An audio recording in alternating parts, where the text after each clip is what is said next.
All right. Hello and welcome. We are so excited for another edition of Reading the Revolution. We have such a great conversation in store tonight. So, thank you for being part of it and for joining us tonight. Let us know where you're coming from in the chat. We are so excited to hear where you're coming from and, of course, what you're reading. So, let us know what you are reading, and especially let us know if that happens to have been a banned book. So keep us posted in the chat. We are live streaming tonight on YouTube, Facebook. We are also on X and Instagram. If you need closed captioning, please join us on Facebook. Facebook is a lot better about closed captioning for live streams than YouTube is. YouTube is great in post, but Facebook is going to have you covered for the captions in live real time. So thanks again for joining us. Let us know what you're reading in the chat. Hello from Big Bear Lake. You know what? The West Coast and California are always so on top of joining us for Reading the Revolution. So excited to have y'all. I am also coming to y'all from the West Coast. So, West Coast, Best Coast. And we're going to be talking a lot about Southern California today, but not the Southern California you're going to be expecting. So keep telling us where you're coming from. Hello, Wisconsin. We love Wisconsin here at Women's March. We had our Kick Out the Clowns event in Madison, which is to this day one of my favorite cities in the country. All right, we have some Oakland. All right, and we have people reading Lessons in Chemistry. One Nation Under God, How Corporate America Invented Christian America. I'm going to add that to my list because that sounds great. Robert Reich coming up short. Yes, we love to see it. All right, we have some PA. We also have some of our team joining us in the watching the chat and hanging out with you out there. They are helping us monitor the chat to make sure that it is a friendly, kind environment. So be good to each other in the chat. Do not spam the chat and do not be abusive in the chat. We are heavy-handed on the ban hammer. So if we see you stepping out of line, Shauna and Sarah are going to be on top of it. And we're not going to let you stick around to bother people there. So let's see. We had a little real estate problem. I have not heard of that one. That is fantastic. It sounds great. I love to see titles that I haven't heard of because that means that there's just so much out there that, isn't necessarily like in my circles, but it's in yours. And I love that we're closing our circles together. All right, what else are we reading? Unruly Saint. All right, I just finished rereading Wicked, The Life and Times of the Wicked Witch of the West, in anticipation of part 2 of the movie adaptation. And let me tell you, it hits very different 15, 20 years later, but it is such great reading. And it is also, if you are a fan of Wicked, the movie and the musical, the book is not going to be what you're expecting, but it's worth the read. All right. Good evening from New Hampshire. The Places That Scare You. All right. 1984. 1984 is such a good one. That was actually my son's assigned summer reading book from me. And it was such a worthwhile reread as well, especially in these times. And that's what we're going to be talking about today is, book bans, censorship, the way that they show up in our world. Because Reading the Revolution isn't just about the books that we like to read. It is about the act of reading and our access to reading and the importance of access to information. So we're really excited to get into it. Friends of Dorothy sounds really exciting. All right. We got To Kill a Mockingbird. That's a good classic and a frequently banned one as well. Slaying the Dragon, His Secret History of Dungeons and Dragons. Love Dungeons and Dragons. We have a few D&D nerds on our team. The Book Thief. Heartbreaking. Honestly, genuinely devastating, and also a book that I would forever and ever recommend. Let It Wreck You. I think we all need that. All right. Dresden, Maryland, reading 107 Days. Just Mercy, the Poet X. Very nice. All right. Got some SoCal here, San Diego. Sprawled Flamer from the library for both BPW and Filipino Heritage Week. Love it. Reading Proto out in Akron. The Women by Kristen Hanna. Awesome. All right, Palmdale, California. Hello, hello. Beloved. Exceptional book, and yes, frequently banned as well.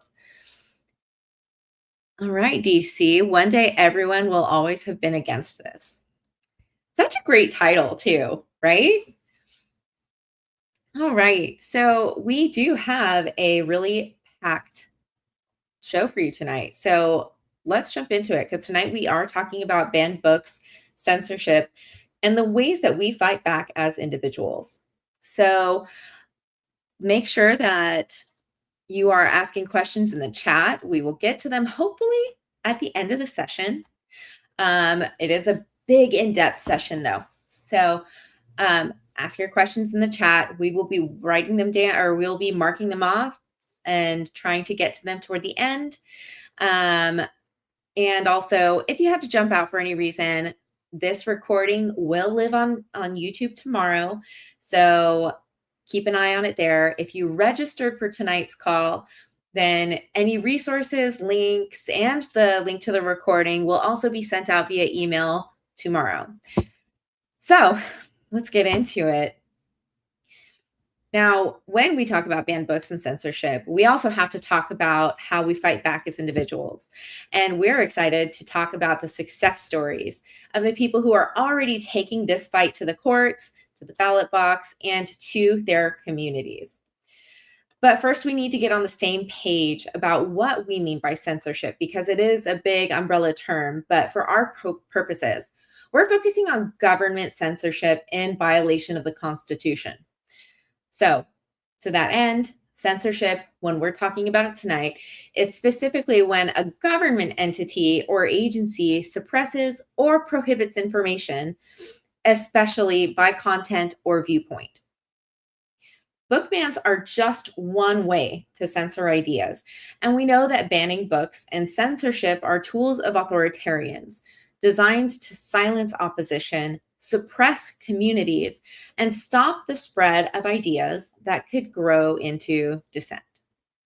In this regime, there's been a special focus on hiding the existence of the LGBTQ community, blocking attempts to educate children about their own bodies in ways that protect their autonomy, and undoing long-standing efforts to address racial injustice and inequities. But censorship hasn't just come from the White House.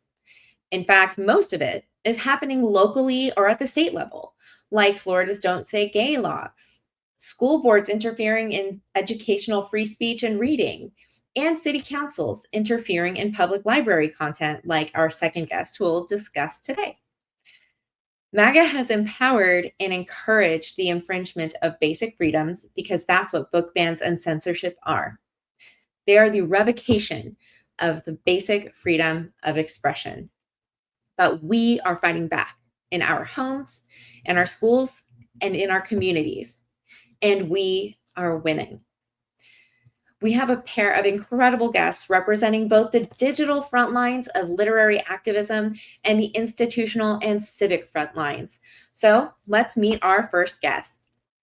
Carmen Alvarez is a Cuban-American book lover and library activist whose passion for reading has cultivated an audience of over 200,000 followers across platforms. Through thoughtful reviews and recommendations, she champions Latina books from across the diaspora while pushing back against the lack of representation in traditional publishing. Her advocacy has been featured in publications including Glamour, Elle, and Vogue, and she regularly contributes her writing to online outlets and appears on as a guest on bookish podcasts. I'm sure you've seen her face before and you're probably already following her, so please welcome Carmen Alvarez. Hey, Carmen. Hi, Risa. It's so nice to see you. Thank you so much for having me here tonight. Likewise. Now, you're best known for your personal library building recommendations, and the books you recommend are very intentional and, dare I say, revolutionary selections. What role does digital amplification play in making sure that those books and books people try to censor don't disappear from our collective consciousness? Well, I'll start by saying that I don't think that the books I'm actually recommending would be considered revolutionary if it wasn't for these particular times and set of circumstances, right?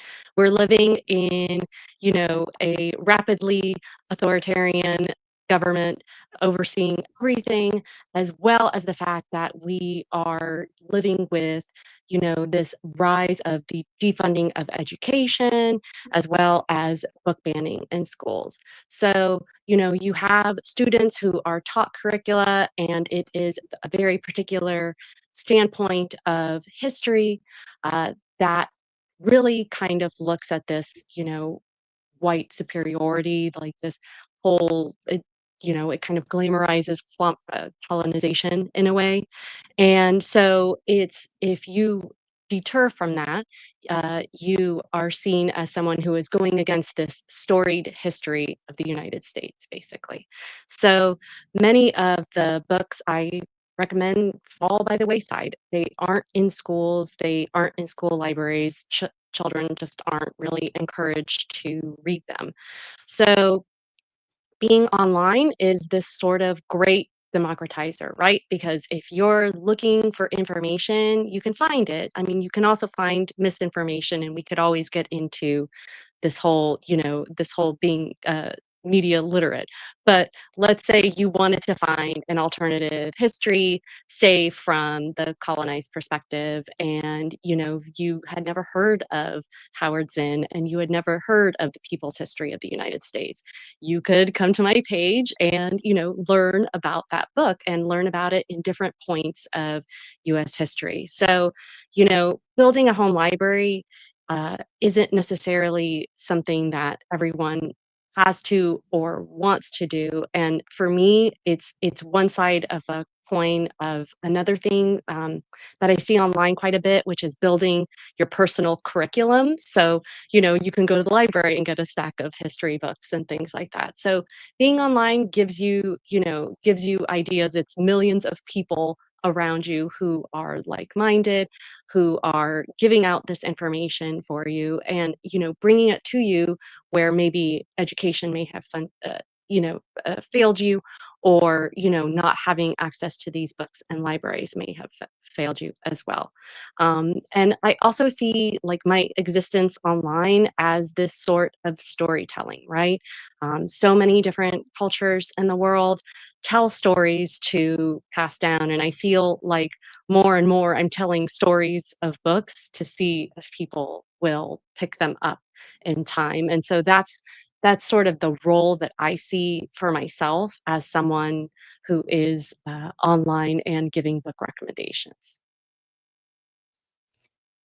And I mean, platforms like TikTok have become unexpected spaces of political education because of people like you who are having these conversations, who are introducing these books that people may not have, they may not be on people's radar because they are not in circulation in schools. They're not um, the stories that are promoted to us in a culture like this. So that is a great equalizer. But also, we are still experiencing a lot of pushback within Book Talk and Bookstagram and other media spaces because people either can't or don't want to consider media through a political lens. And even to the point that the phrase, it's not that deep, almost feels like a dog whistle unto itself. So, how do you see creators like yourself pushing back against algorithmic control and promoting radical reading, what shouldn't be considered radical reading, but is to a degree, in a space that often tries to sanitize or suppress thoughtful readership. So it's dealing with two things, right? Like it's dealing with the algorithm and what the algorithm favors. But I'm going to start with the it's not that deep and like the commenters and the people who perpetuate, well, people or bots or combination of both that perpetuate this kind of line of thinking, right?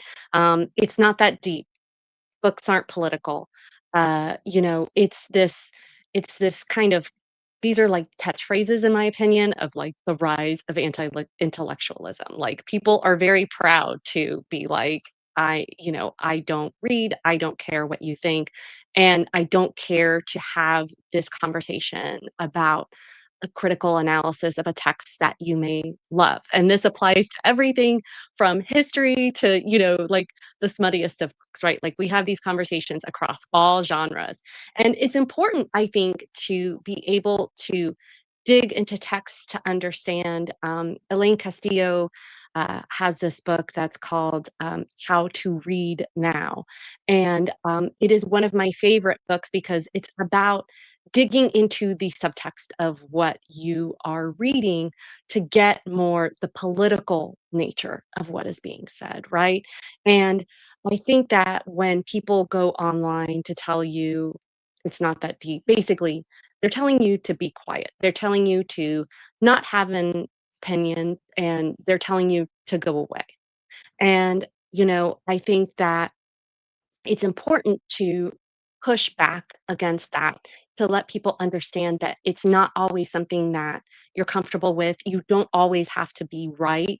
You don't always have to bring into the conversation something that isn't even being discussed to refute it. It's important to be able to dig into books and be like, sure, it is this history that you may have learned in school, and maybe you think that is the only version of it. The thing is that history is a spectrum that is experienced by a wide array of people from and in so many different circumstances, and to tell them that their perspective isn't needed, isn't wanting, is definitely a silencing technique. But the interesting thing about those comments and conversations, going back to the algorithm part of what you were asking about and talking about, is that the algorithm may or may not favor the content that you're making, but it certainly favors when people start arguing and having discussions in the comments. And so you may make a very not popular video, but few people start arguing in the comments about it, and all of a sudden it becomes this viral video, and this conversation takes foot and takes hold in the book talk community. So it's very interesting that the algorithm is its own beast, but you can control it in a certain extent through these conversations.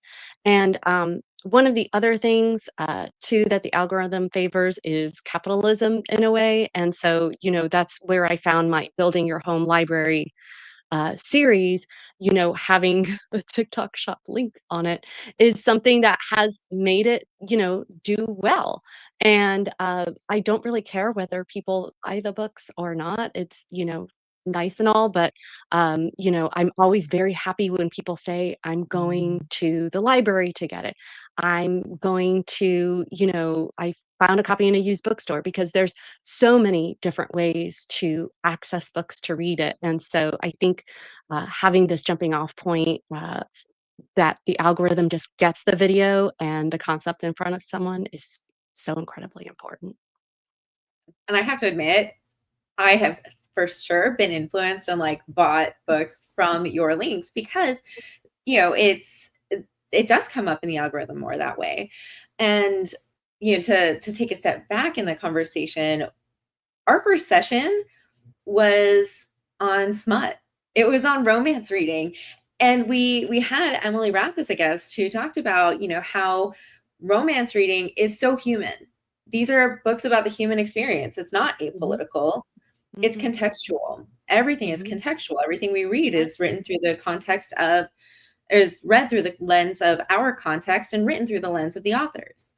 So it is unreasonable to assume that, you know, there isn't any kind of a political tilt to it. And so it's mhm. Oh, I was gonna say just the very notion of being able to read is political, right?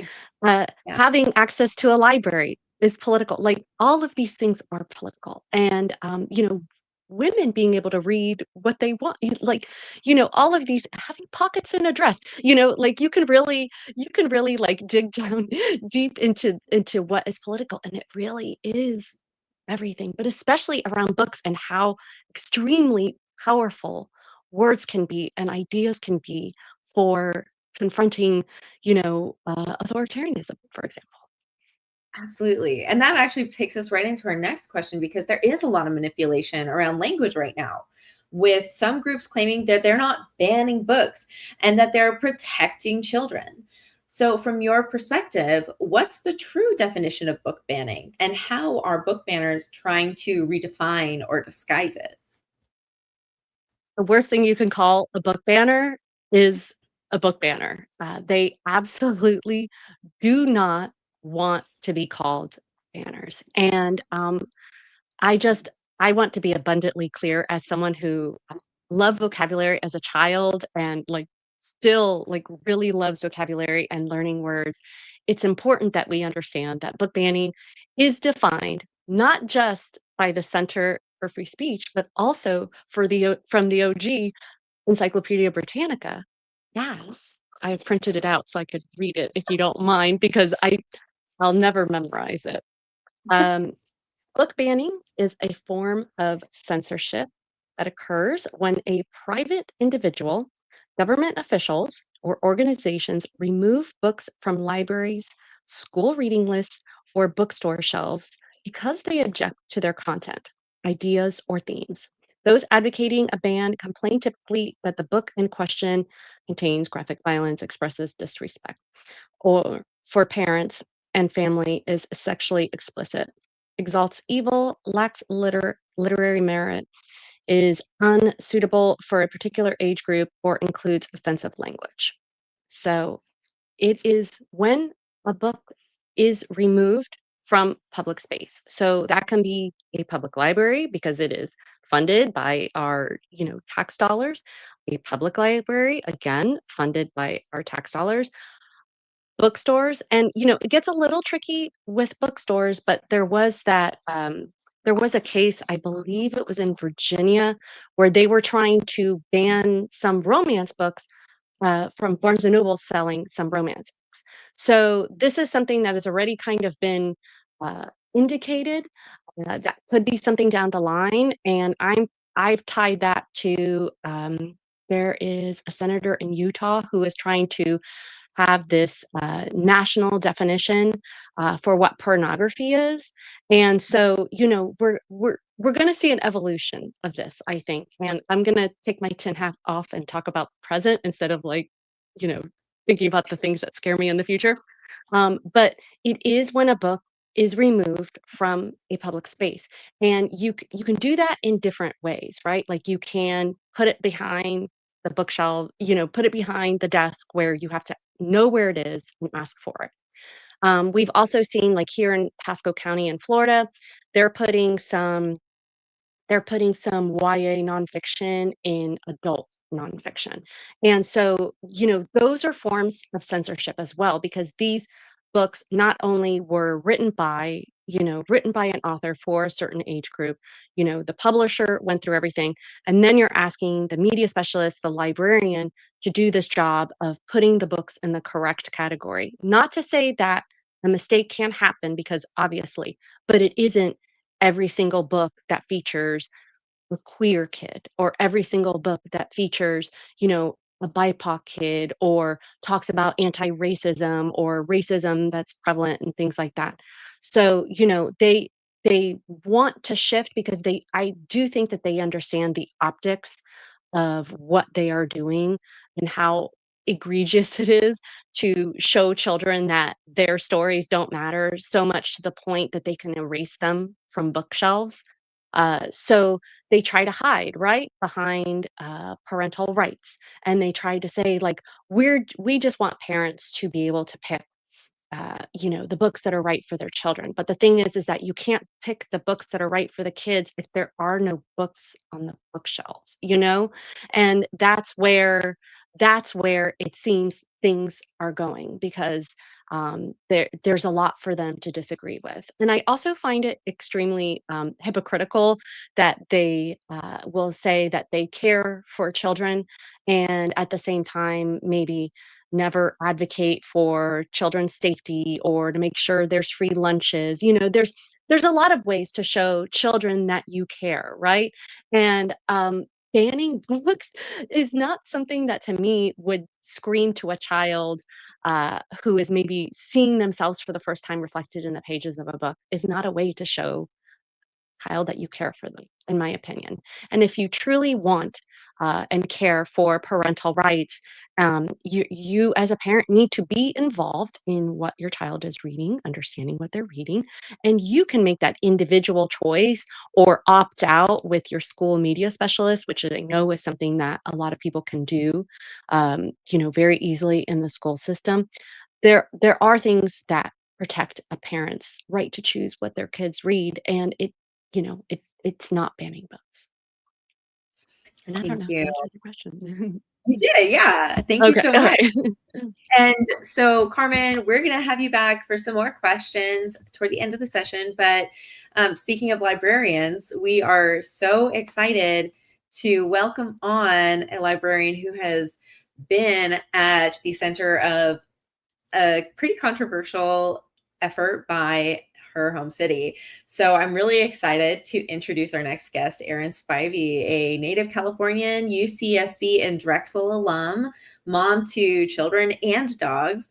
Erin is also a proud librarian. She's worked for a variety of libraries all over Orange County, California, both school and public.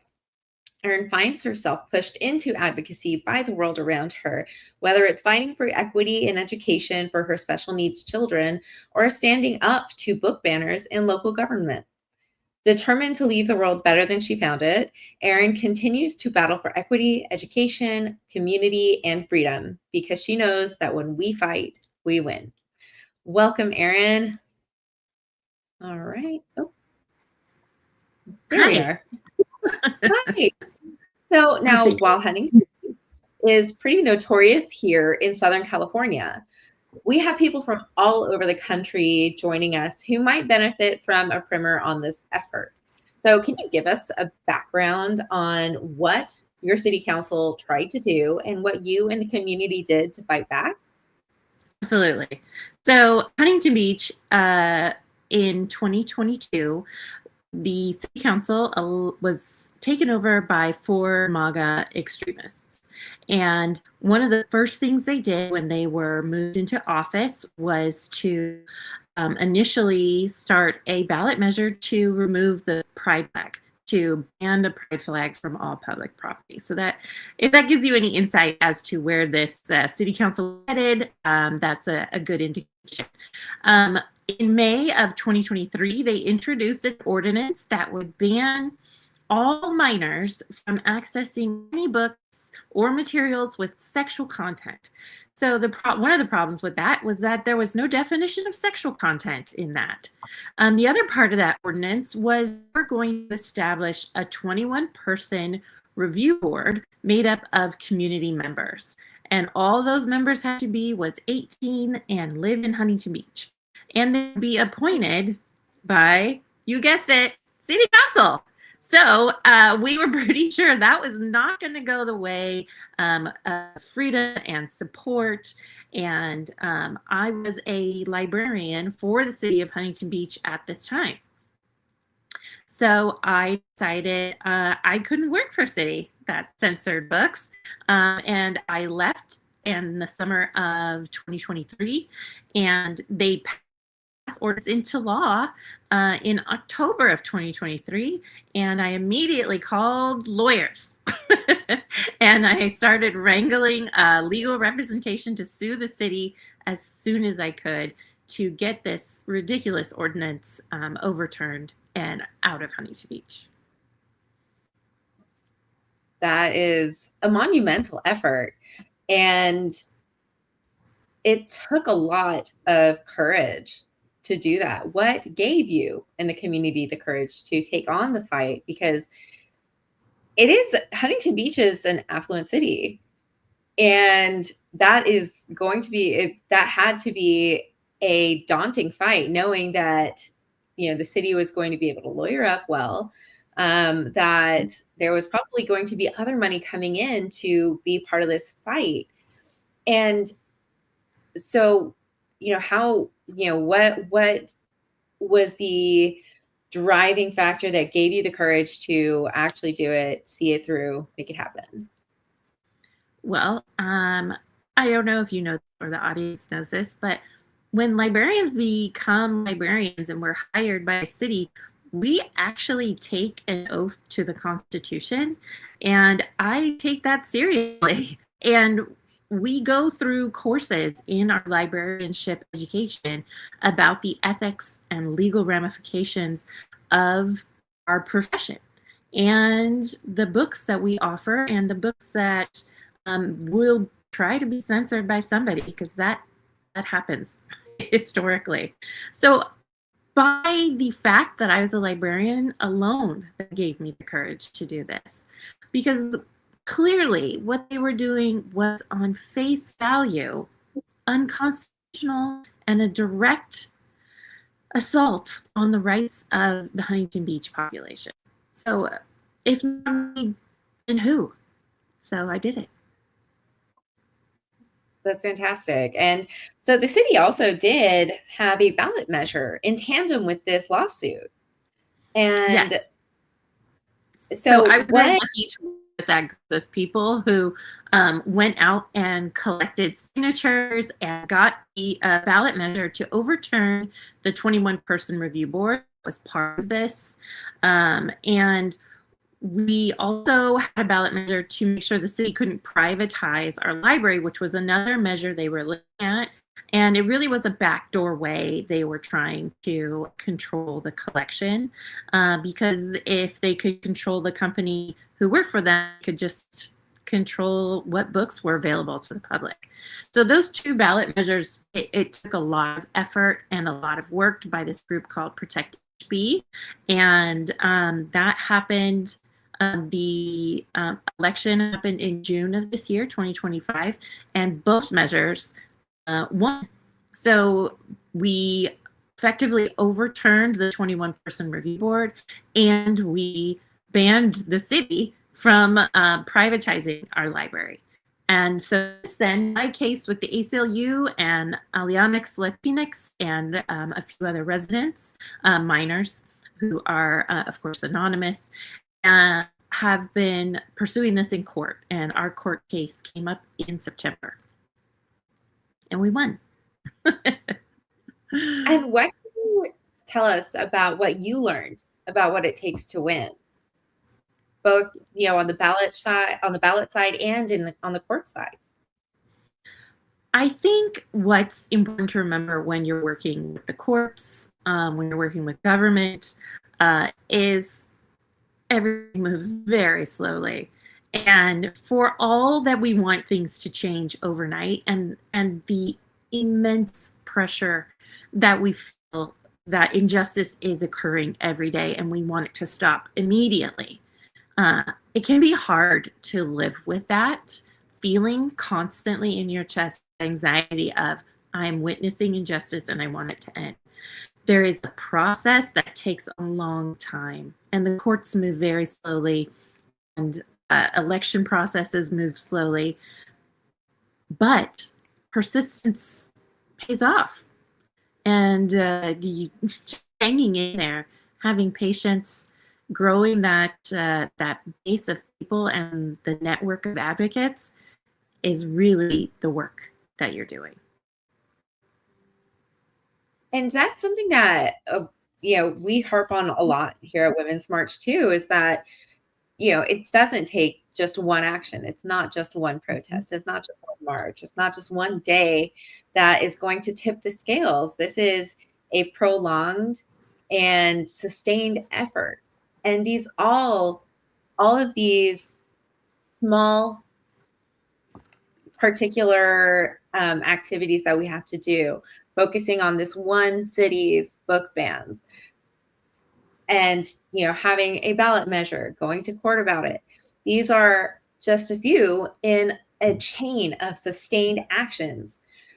Mhm. Now, as a sustained, in the vein of these being sustained actions, what's happening now? Well, this city is what it is, and given that the council is now fully MAGA, so it's now all 7 seats are held by very conservative Republicans. They have decided they are going to appeal the decision that came down in September, and the writ of mandate, which are instructions to the court that we wanted to see the city implement, was signed off by the judge. The 7 city councilors have decided they don't like that, and they are going to pursue appealing this decision despite the will of the people, despite the will of the court, and we just keep going. I forget, there's a song, a country song, and it says, when you're going through hell, just keep going. Like, you don't stop, right? Just keep going. And eventually we win. I have also heard that there is a 4th floor in the library. Yes. Precisely 9 books. With that? 9 books. Yes. And just 9 books. So the way that the city implemented their book ban, because that's what it is. Like, Carmen was speaking about how book banning is insidious in that it is not the way that we think of it, where all these books are being pulled off the shelf and thrown into a bonfire in the courtyard, right? It is moving books. It is putting them behind the desk. It is making them inaccessible to the public. That's essentially what the city did. They really didn't like being called book banners. They're like, we're not banning books. We're just moving them. And they did. They moved them from the children's department to the 4th floor of the adult stacks. And that requires going up several flights of stairs or taking a very old elevator. And they are very lonely up there. There's only 9 books on those shelves because they decided, despite there being no definition in the ordinance and no real instruction on how librarians were supposed to apply this, the city council decided that the sexual content really only applied to about 9 books on puberty and sexual health. And these are books that they had in the library for decades sometimes. So, for example, Dana asked what books are up there. The book, It's Perfectly Normal, which was published in the mid-90s, is a book on puberty and an introduction to sexual health. And it's been around libraries and school libraries, like I said, for decades. And suddenly that book is inappropriate for children and preteens. That seems suspicious to me. Also, books like The American Girl Doll, The Care and Keeping of You book, which is about puberty for like 10-year-olds. I had it in the school library I was in charge of for an elementary school. So it really is this hyperbolic application of what sexual content is to books that are not offending anyone and have been in the library for decades, for generations. Yeah. It's been really interesting hearing about this. Full disclosure, Huntington Beach is where I grew up. And so, I've had tabs on this story, and I've been trying to get all the chisme. And one of my favorite things to come out of it was a massive blunder on the campaign side Yeah. Would you like to talk about that? Absolutely. I would like to thank Williams personally for putting those posters out there. So Chad Williams is one of our city councilors here in Huntington Beach. He's a youth pastor at the local Calvary Chapel Church, and was heavily involved with the opposition campaign to our ballot measures in June. And he and the rest of his political pack, I don't even know who they are, just like a loose group of people who were not in favor of the library in general. So they put up these big signs, specifically outside of elementary schools around Huntington Beach, that warned you to keep porn out of the libraries. And porn were in huge letters on the sign. And it said, keep porn out of the library, vote no. And this is the Monday after spring break. So you had a lot of families driving to school, coming back to school early morning, and being faced with signs that said porn in between 18 and like 4 feet. And a lot of parents were really upset that had to explain what porn was, or deal with that conversation at least, at 8 a.m. on a Monday morning to their early readers, 7 years old. It really caused a huge problem in the community. People were livid. And I think it really ended up just raising awareness for the campaign, to support us, to support our side of this by saying, there is no porn in the library. This is an insane thing to say. And children are not being exposed to porn in the library. I have to say, libraries and librarians have astronomically high public approval. So by calling librarians pornographers, saying that porn is available in the public library, just had an immediate backlash. So it was really helpful to our campaign. So I'd like to thank City Council for that. And, something that other people have talked about, having knocked on the doors for the campaign, was that it's really easy to sell the library as a candidate. It's different when you're knocking on doors and talking about a political candidate who's running for office, but when the candidate is the library and people love libraries, it makes a really big difference. I mean, it really is. And you can look this up yourself, but a YouGov survey was done last year, and libraries have an 85% favorable rating by the American public. And so when you're going door to door, or you're calling people or texting them, and you're saying, hey, the library itself is under attack, people feel an immediate emotional connection to the library and a reaction to, I want to protect this thing that I find personally valuable. Yeah. And I mean, to that effect, you've called libraries one of the last truly public spaces. How does defending them connect to defending democracy itself? What's lost when these spaces are politicized and controlled? Well, absolutely. When you see the negative connotation attached to a library, and you tell people there's porn in this library, this is a dangerous place, these people are groomers and pedophiles because they offer books on sexual health to children, you have a group of people who are no longer going to trust the library, and you are sowing discord around that public space that is free and open and welcoming to every person who walks through that door. It's sad. In Huntington Beach, we've seen the number of people go into the library decrease. We've seen the number of people participating in programs decrease.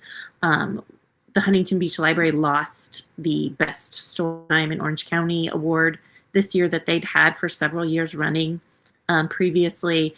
And I have to believe that it's all connected to this campaign run by City Council to demonize the library and to make public space in the library uncomfortable. We have so few places that are this third space. And I'm not sure if you've talked about that on here before or if that's something that everyone's familiar with. Do you want me to explain it real quick? No, yeah. Okay.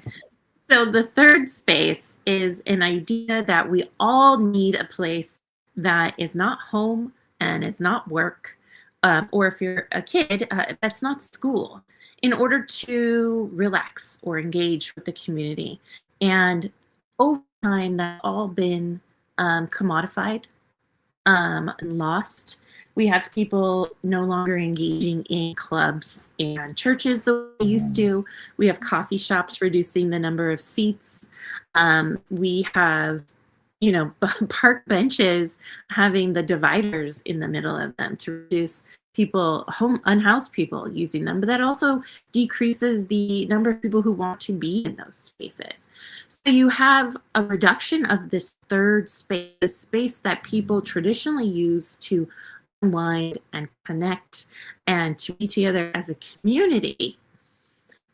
And when you have a loss of community, you have a loss of democracy, you have the undermining of how we talk to each other and how we connect. And obviously that was exacerbated by COVID, and we've just never really come back from that, about how do we connect to each other. And the libraries is one of the very few last spaces available to do that. And you see this campaign attacking libraries and books and librarians has to be intrinsically tied to democracy and the desire to undermine it. Thanks, Erin. Now I'm going to bring Carmen back for these next few questions because I'd love to hear from both of you. Not everybody can sue their city councilors in a position where they would need to, but everyone can organize. Everyone can take action. So what are some effective ways that you've seen communities resist censorship, even in small towns and conservative areas?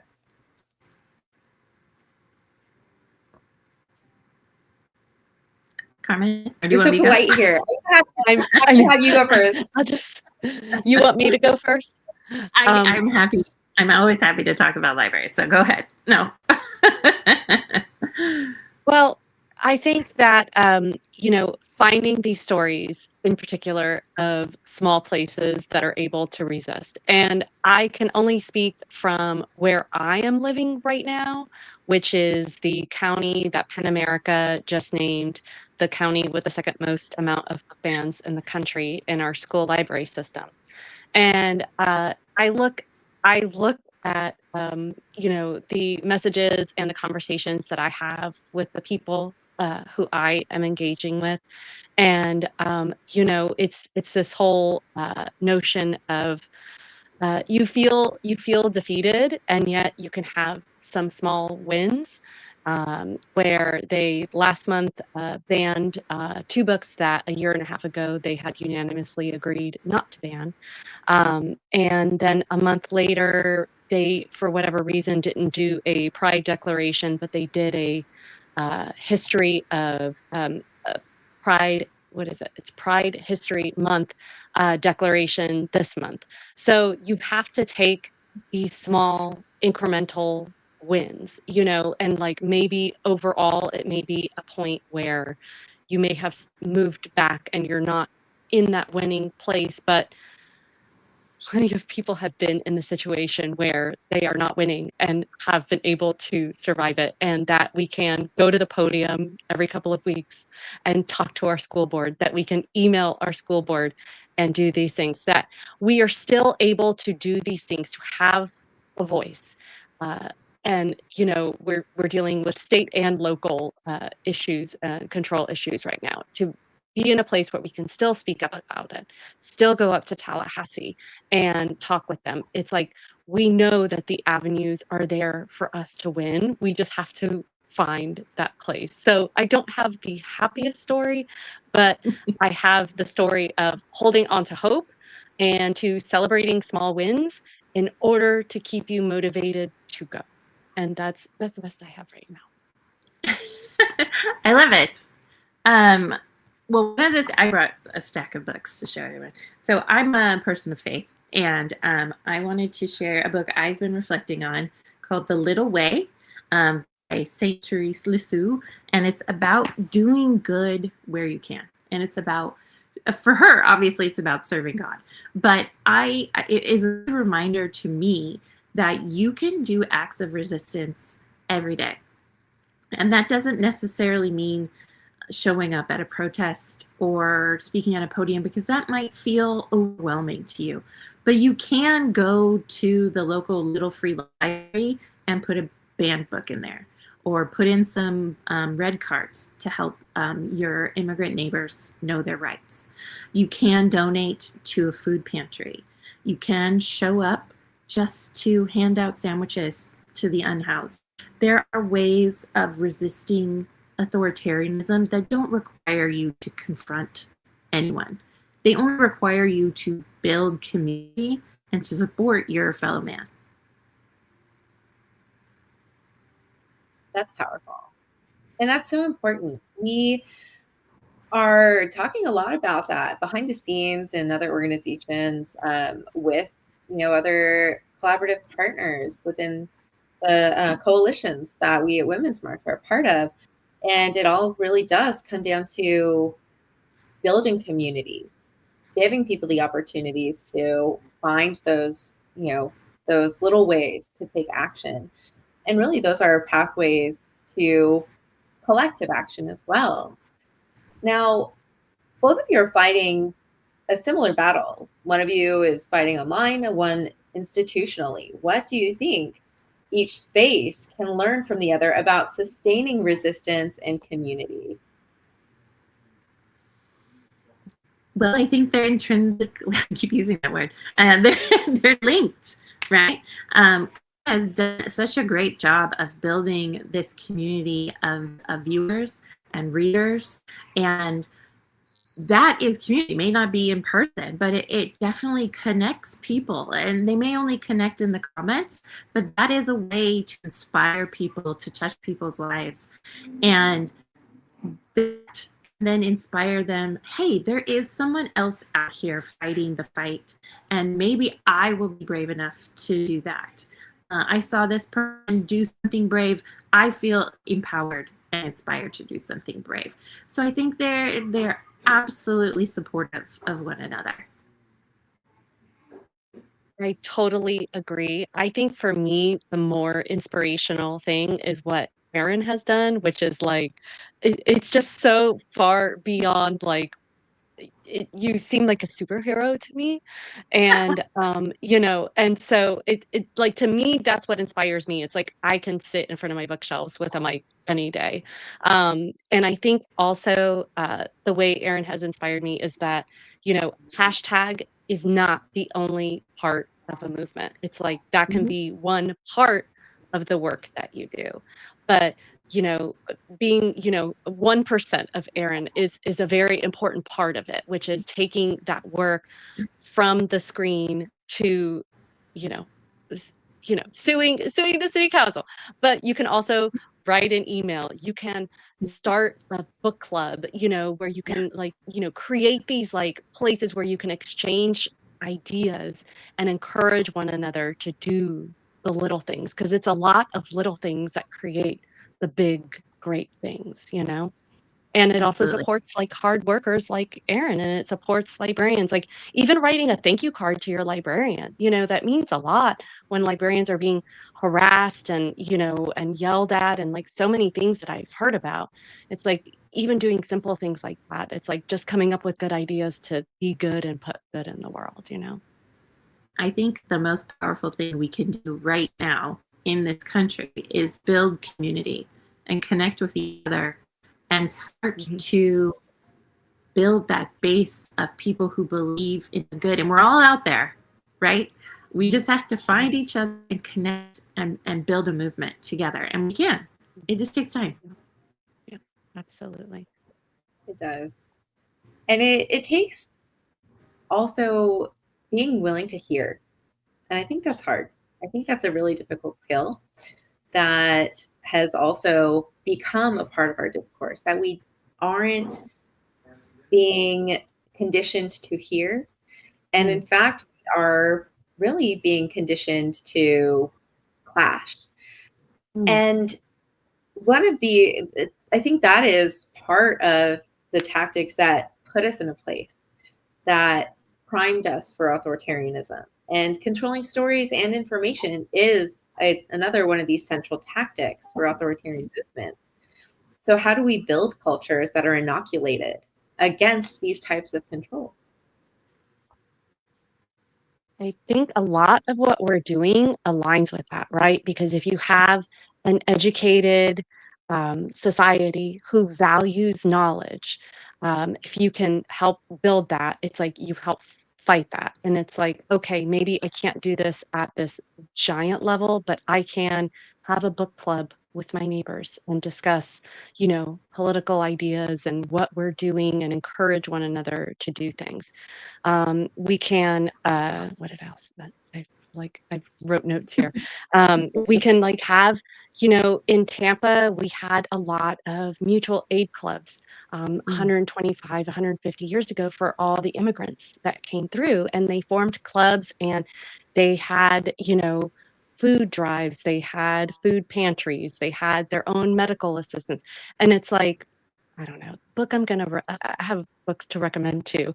But it's mutual aid and through helping each other and valuing each other. And like I know that American exceptionalism is this thing that's very valued from our society, but being able to hold each other up and like treasure each other and like making sure that everyone is taken care of, I think is a really important part of doing that. And however you can connect to your community, like disconnect from your phone and connect to like people in your community, I think is a really important thing that everyone needs to consider in their work that they do in their life. For sure. And I think beyond the page, that we can connect through library programming, for example. When I was a librarian, I used to do garden programs. And having all these people in the same room with the same goal of trying to create a kokedama plant, which is those little root balls. And that some people doing it successfully and some people not. But everyone was there supportive of one another. And so getting out in the community and engaging in things like that, creating these shared experiences, shared cultural holidays, for example, like Dia de los Muertos is right now, and sharing the altars you're building at home and engaging in those and inviting people to bear witness to something like that really connects people across the diaspora, which is important when you're trying to confront authoritarianism, that we are not different. We are all, we're all mourning our pets who crossed the rainbow bridge like I did last night, right? Yeah. We all have these things that connect us. It's just finding them. And I think part of what this administration and so many authoritarians have done is try to divide us, right? To drive these wedges between us. And we need to find a way to bring ourselves together, whether it's through mutual aid, whether it's through gardens, whether it's through book clubs. There's ways that we all experience life in the same way. Now, the question I think you've both been waiting for, if we were to imagine a people's reading list for liberation, what's one book each of you thinks every person should read and why? All right. I really did only bring one book, but it's Mutual Aid by Dean Spade. And the reason I'm recommending this book is because it is teeny tiny. And it's done in this way where it just breaks down what mutual aid is. Because I feel like it's a word that a lot of people are using now, and maybe you don't know what it means. It gives great examples. It's just easy to digest, and it gives you so many ideas of like how to do good. This is a book I've been holding on to, and like this is probably my third or fourth copy because I keep giving it to people. um, because it's just really been a lifesaver for me. And the subtitle of the book, by the way, is Building Solidarity During This Crisis, which it's very timely. It's a couple years old, but it's very timely. And we do have a commenter saying that he has an updated version coming out in March of next year. Yay. Thank you for your condolences, my friends, in the comments. I celebrate all my babies who've passed on, and I keep them with me in their paw prints on my skin. So they're with forever. But I couldn't just limit it to one. So I brought two. One is March by John Lewis. This is a great book to read with your children. It's a graphic novel. So this is an amazing look at living history. We have people alive today who went through this. So I think it's important for people to read books by our civil rights heroes, to realize it wasn't that long ago, and to realize that this is still with us. This history is still living and breathing. The other is for grown-ups and for people who are interested in the third space. This is Palaces for the People. Someone mentioned it in the chat. It's a great book. It's called How Social Infrastructure Can Help Fight Inequality, Polarization, and the Decline of Civic Life by Eric Kleinberg. Really amazing look at how libraries are really integral to public life and to American life. So I recommend both of those for younger and older readers. So those are some fantastic recommendations. We are so I'm excited to get my hands on them. And we will be sharing those out in our follow-up email. Now, my recommended books, I'm not going to limit it to two or to one either, because this is maybe helpful background reading for next month. Attack from Within, How Disinformation is Sabotaging America. It is a much heavier read, though. But the other is On Disinformation, and it's by Lee McIntyre. And we are really excited to share that they will both be guests next month. So make sure that you join us, because we are going to be talking about propaganda, disinformation, and wicked witches. With the release of Wicked coming out, we have a special guest coming to join us from that as well. So make sure you join us next month. This has been an incredible conversation, and we are so thrilled that you could join us, Erin and Carmen. Thank you all for being here with us tonight. Have a great night. Watch your email, and we will see you in November. Thank you, friends. Thank you. Bye.